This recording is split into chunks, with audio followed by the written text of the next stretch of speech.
Welcome back to another video on my pregnancy journey where I'm talking about my DNC procedure. I'm kind of over having to talk about all this bad stuff. I mean, my goodness, I did not see this story being mine, but I would have appreciated a video like this breaking down what to expect with the DNC procedure. So I'm going to do that for you. And then hopefully eventually I can actually have some content that is more joyful and not so traumatic to share. So here you go. Okay, so as you know, if you've been following me, this was my third pregnancy loss. I had a biochemical, I had a 7-week loss where there was really nothing there, and then I had a 20-week loss. I was almost 21 weeks and I lost that baby and had to have a full-blown DNC procedure for it.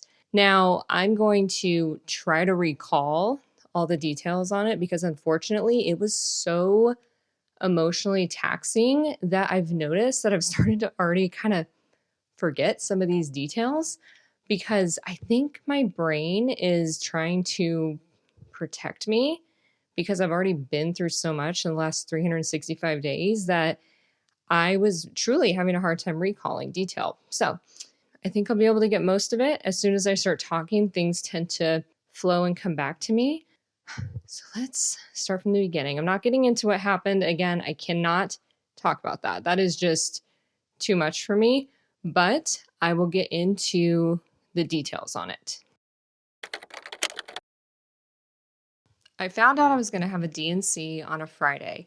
I was going to have to wait a full 5 nights. I think I had 5 nights until the actual true procedure. The first thing that I didn't realize was that it's a 2-day situation, for me at least. Maybe there's other places that are different. The surgical team reached out to me and I had to book an appointment the day before and the day of the surgery. The day before, I went to the hospital and it was an amazing, amazing team of women. I went in and they made sure to keep me as calm as possible. My husband and I, they were so in tune to feeling, and they gave me so much space to have any emotions that I really needed to have. Anyone working in this field to me are just angels. Like you're with people at their most vulnerable, and the way that I was taken care of just made it so much easier on me. I went in and I went into kind of a standard doctor's room and we just started having conversations to begin with. She was asking me basically how I was feeling, pain, kind of the general health questions. And then she explained the procedure to me. So, what they had to do the day before, which was so, like in hindsight, because I'm in the medical world, was so interesting to me. This was so fascinating. Was they had to take these little, they're about the length of a toothpick, rolled up seaweed. And they are, yeah, like I said, about that long, pretty thin, a little bit thicker than a toothpick. And I think there's little strings hanging off of them. I didn't go and like feel up in there. I did ask to see them before they were actually inserted. She explained to me that those were going to be inserted into my cervix. And overnight, I would have about 5 of them. They would slowly start to expand and soften the cervix for the procedure. It would slowly start to dilate the cervix. The pain, she said, was kind of varied for everybody, but I was to stay on top of pain management and pain medications. I was giving prescription Tylenol and ibuprofen and Oxy if I needed it. So she explained that they would have to insert those little seaweed sticks and then they put gauze inside of me. And she said it's not uncommon if you use the restroom or something like that for the gauze to fall out and to pay attention if one of the little seaweed sticks, dilators, I think they're dilators, falls out as well, and to alert them of that because they need to kind of know, they need to know where to go looking for them, like get their count, and also to make sure that the cervix is softening and dilating correctly. So she walked through all of that with me as far as the actual procedure went. And that was before they went and actually did it. So the conversation happened prior, not while it was going on. Once that conversation of what to expect that day concluded, she talked to me about just anesthesia prep. I wasn't to eat anything after, I think, midnight that night, something like that, 10 p.m. or midnight. And then fluids were cut off at 10 a.m. the next day, clear fluids. So I had very specific guidelines as far as consumption went because I was going to go under anesthesia the next day. Just kind of touched on all of that. And then she told me where the procedure was actually going to be. Had to be there at 12:30 in the afternoon and was expecting to be discharged around 5:30 p.m. During these conversations, I kind of knew that we were going to get into some of the harder stuff. And thankfully, I researched ahead of time and talked to my therapist about what to expect in these conversations as far as options went. Try to get through this one without tearing up. But one of them was that if we wanted to have a picture, the feet, to have stamps done of the feet, the baby's feet. And I think there were more options that were a little more extreme. If you've watched Chrissy Teigen, she was able to hold her baby and everything like that. But those types of options, I knew they were going to ask about.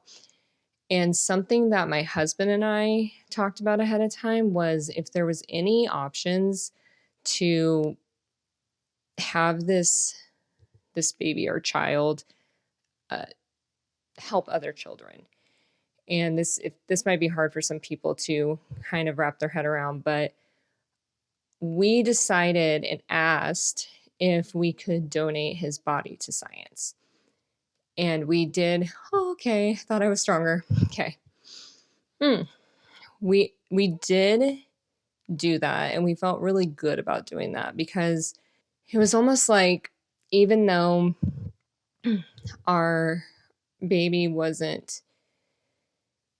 weren't going to have that child with us, we knew that by donating to science, this could help somebody else. This could help medical advancements, somebody else's baby in the future. And it was almost like a way for giving us peace. It gave us some peace to do that. So we came in hot. We came in saying, can we donate this body? Can we help science? Can we do that sort of thing? And we also knew that even though a lot of families can get closure from holding their child or getting the mementos with the feet stamps, we couldn't do that. It would just be too hard for me. That would have traumatized me more than anything else. That kind of closure would have mentally wrecked me. So I asked for none of that. Actually, putting the dilators in after all these conversations was very easy. I was in that same room. It was kind of like getting a PAP. You felt the cervix open up. I was given some painkillers ahead of time, nothing too crazy. I think it was just some Tylenol or something like that. They inserted those little seaweed sticks. I felt them do that. And then they inserted the gauze, the tampon. It took hardly any time. It really wasn't that bad at all. I told them it felt like a scratchy tampon. And they said they never heard that one before, but it felt like a discount tampon, like something you get from the dollar store going in there. That's the best way that I can describe it. And the cervix just felt really full. I was not okay emotionally. I got through it without crying and everything. But I think the strangest part was using the restroom later on. I actually did lose that cotton and let them know that. But as far as getting everything inserted, they said a lot of people don't have a ton of pain, but every now and then somebody with a low pain tolerance will say it's the worst thing they've ever felt. I was totally fine. I didn't feel any pain at all. After all that, we went to the pharmacy. We got the prescription pain medications. I got the Oxy if I needed it. And we just headed to family, had dinner with them, and went home. When I got home, I stayed on top of the medication. I was supposed to take it every 6 hours or something like that. It was pretty specific, and I never ended up needing to take Oxy. It was never painful enough for me to have to do that, so that super strong med wasn't even a necess a necessity for me. I just used the standard stuff, so that was nice. I thought I was gonna be just really not okay, just really having a hard time, but it was totally fine. The night I slept well because there was nothing that was physically hurting me anymore. I didn't bleed. I didn't have any spotting or anything like that. And I was a lot more peaceful that night because I was finally almost through it. The waiting was the hardest part of this entire thing. On a Friday was when we found everything out, and then on a Tuesday was when I got the dilators put in, and a Wednesday was the surgery. Just wanting to be on the other side of it so I could start healing. The waiting was the worst part by far. Day of the surgery, we arrived at 12:30 in the afternoon, checked in, gave the insurance card, got the wristband put on. We were fortunate to have a private pre-op room. So went in there, and like I said on my prior videos, I'm very used to a hospital setting. I work in one. So I mean, everything was pretty comfortable for me because it wasn't foreign. This could be very traumatizing to some people if you're not used to a hospital. When you are putting on a wristband, putting on the gown, putting on the bonnet, putting on the socks and everything, it's it's a lot. Like, you're immediately not feeling like yourself because you're in this attire that says surgery. That was okay for me, but I went in, I got changed. In the morning, I did actually notice a little bit of spotting. I'm just remembering that. So I asked them for a chucks on the bed and a pad. I put on the mesh hospital underwear and I stuck a pad in there. Just got myself all ready, made sure I was good to go, sat on the bed, and then one of the nurses came in and started an IV on me. Fortunately, it was on my forearm, so it didn't have to sit inside my elbow there and get all kinked and painful. So my IV placement was great. And then I was prepared by the different team members on what was going to happen that day. One of the girls from the day prior, who actually asked all the questions and made sure I was okay, was there. She came in and greeted me. Then the anesthesiologist came in. She prepped me, let me know kind of what was going to happen, made sure I didn't have anything that was medically a block for being put under. I asked her if I was going to be intubated or not, and she said I was, so I was prepared for a tube to go into my throat. I see it both ways. You know, I see anesthesia where it's mostly just sedation, and then I see intubated, and I was going to be intubated. That ended up giving me a sore throat and a cough for like a week. So I was a little bummed about that, but as long as I was safe, I was okay. And I'm not going to, I mean, do what you got to do. I'm not going to tell you how to do your job. I wasn't excited about being intubated, but I was intubated and it was okay. But she prepped me for all of that. We went through the whole thing. It was good. Like, she was wonderful and charismatic and calming. Everyone was fantastic as far as the staff around me, which again, I cannot stress enough how much of a difference that makes in this kind of situation. We did have to wait a little while in the room. My surgeon came in and talked to me. I just hung out on the bed and chatted with my husband. And then I kept having to anxiously use the restroom. It's just every like 30 minutes. I was like, I gotta go, I gotta go, I gotta go. But I think that was just nerves. And eventually the team came in and said, okay, let's get this going. They asked me if I wanted an anti-anxiety medication, and I said yes. So they gave me that anti-anxiety. They rolled me down the hall. I went into a room. There were a lot of people around, probably 5 or 6. They asked me to slide over onto the surgical bed. I slid myself right over onto a chucks. Next thing you know, there was a mask on my face. They told me to take some deep breaths, and then I woke up in recovery, just like that. When I woke up, I remember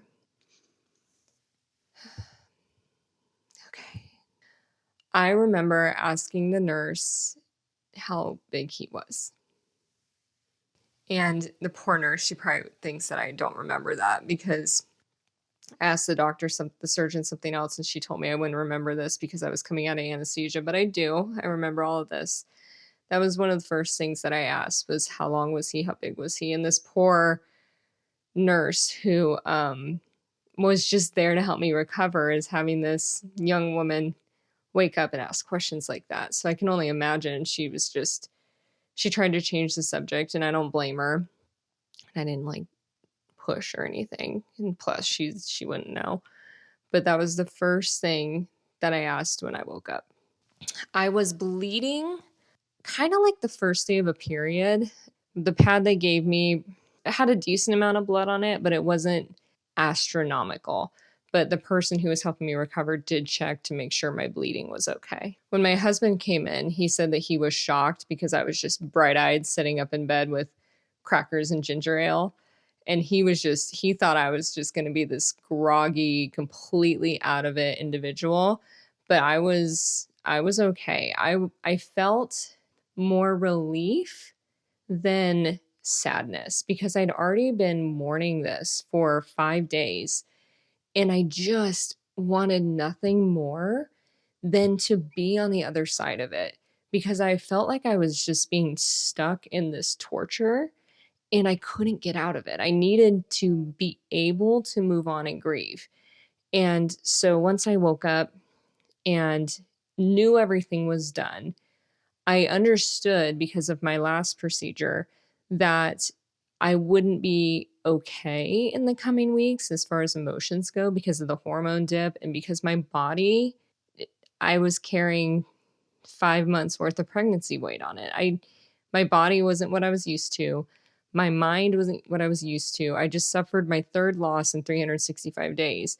So I knew I wouldn't be truly okay, but I still felt relief that I was at the starting point to heal, if that makes sense. I was given a bunch of pads from the hospital, and I still had my pain medication if I needed it. And I was told I could eat pretty much whenever I want and whatever I want, whatever I'm up to. I didn't feel sick. I didn't feel queasy. I was able to get dressed in the clothes that I brought with me. I stuck another pad on, and I asked my husband to drive me to In-N-Out. I just wanted cheeseburgers. So as soon as we were done, the car ride, I was decent. I was a little teary here and there. We got to In-N-Out. I got myself a double with cheese and a regular cheeseburger and fries and a soda, and we shared a milkshake. I ate so much and I was totally fine. I was starving because I was fasting for the procedure.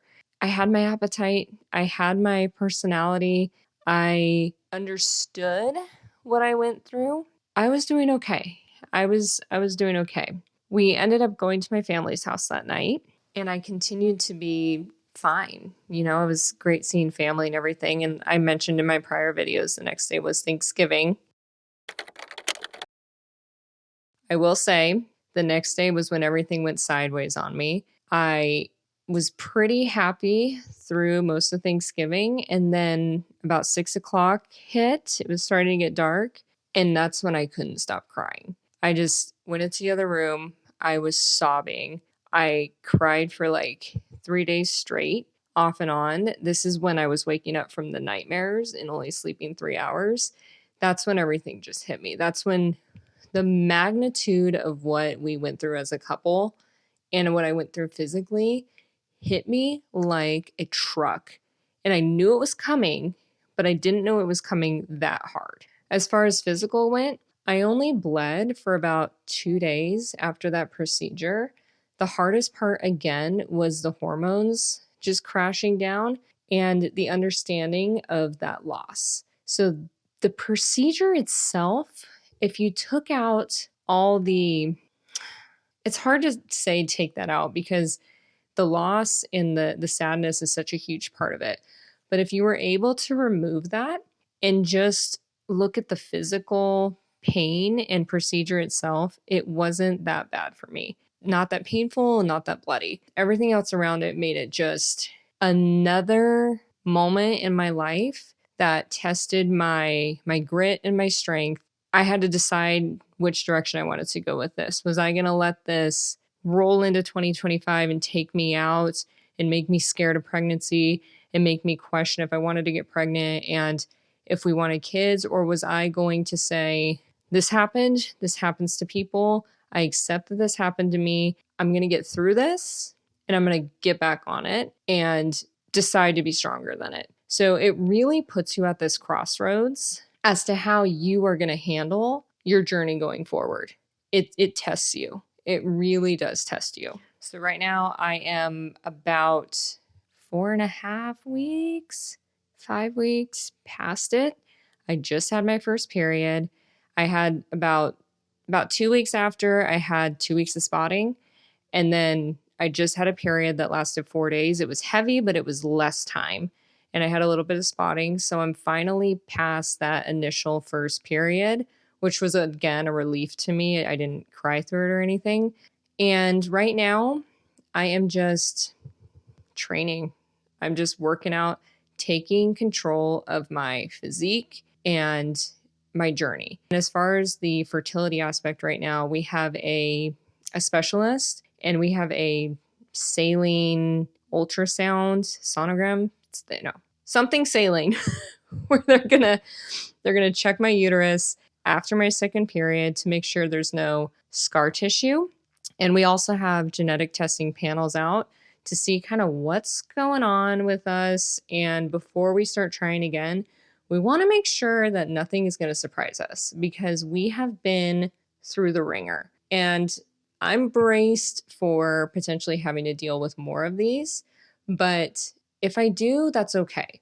Because as long as the end of the story hopefully ends up with a child, I'll take the hard, I'll take the tough, and I will just keep using this as a tool to strengthen my mind and hopefully help other women through it by doing this and just talking about it and saying, hey, I'm a 36-year-old who's really healthy and this stuff is happening to me. You're not alone if it's happening to you too. So that's kind of where we're at right now. I'm going to dare to say I'm excited. I'm excited about what our future holds. I really am. I feel like this is making me and shaping me and making me a stronger person. I wish it didn't happen to me, but I'm going to use it as a learning tool. And I'm excited about having a family in the future. Why would I not be? I'm not going to let fear take me down right now. I just refuse. Sound like my last video. So that's the gist. Shaving off some pounds, working with the specialist, seeing where my physique is, seeing which path we need to take, and not resisting the journey. Just going with the flow.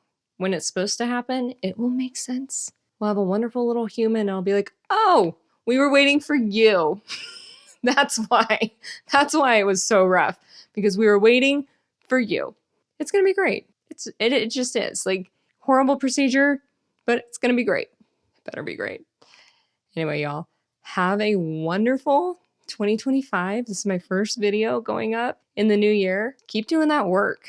And just when you come up to these crossroads of deciding if it's going to beat you down or if you are going to say, nope, oh no, I'll give you about 3 weeks of misery and then I'm taking control back, do that one.